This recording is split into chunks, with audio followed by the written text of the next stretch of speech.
Donc ici, nous allons voir Ra mushaddad avec Ra avec tashdid et Lam avec tashdid.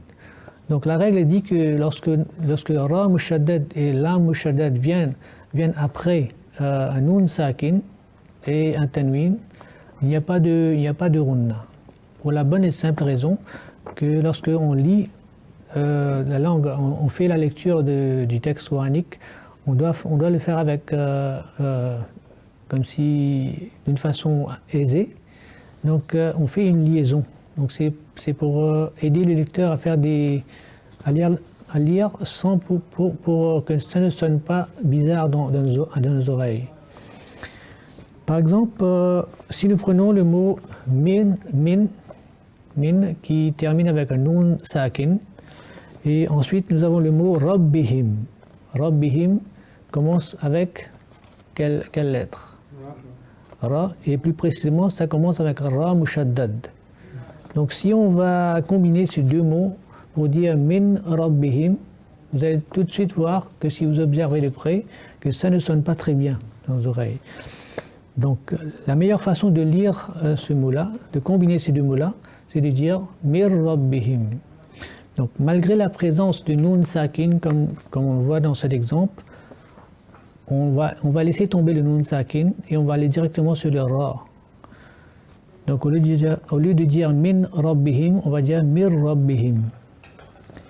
Un deuxième exemple qu'on peut prendre, c'est Muhammadun, et puis Rasulullah. Muhammadun se termine par un tanwin, un dhammatain. Et Rasulullah commence par Ra mushaddad. Et dans ce cas-là aussi, on ne va pas faire le runna, on va faire une liaison. C'est le mot que j'aime bien utiliser. On va faire une liaison pour dire Muhammadur Rasulullah. Donc le tanwin se change en dhamma seulement, uniquement. Au lieu de dhammatain, le tanwin devient dhamma seulement et on va dire Muhammadur Rasulullah. Concernant l'exemple de Lam mushaddad maintenant, si on prend un exemple, on va dire min, toujours min, qui se termine par un. Min se termine par Nun sakin. Et le mot qu'on va prendre après, c'est ladunka. Ladunka et Lam mushaddad, très bien.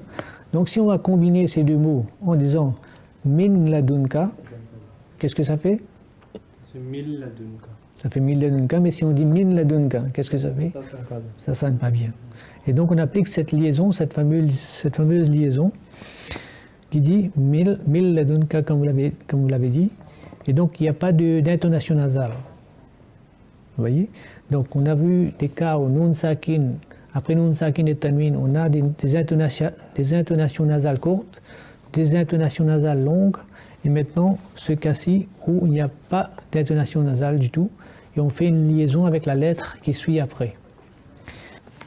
أعوذ بالله من الشيطان الرجيم بسم الله الرحمن الرحيم أرأيت الذي يكذب بالدين فذلك الذي يدع اليتيم ولا يحض على طعام المسكين فويل للمصلين الذين هم عن صلاتهم ساهون الذين هم يراءون ويمنعون الماعون.